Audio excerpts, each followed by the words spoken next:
បងចេះដៃហូម៉ែវាអើយទុំគូសបាយផ្ដាំចាំង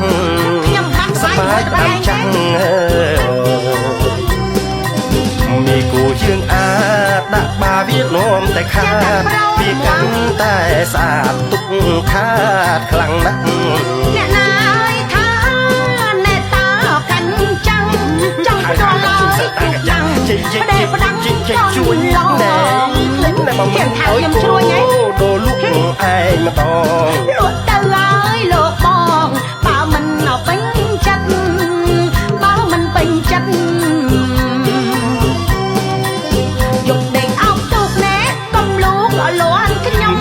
តែហ៊ានហើយខ្លាំងធំអ្នកសុំមួយកំបិតតែទៀត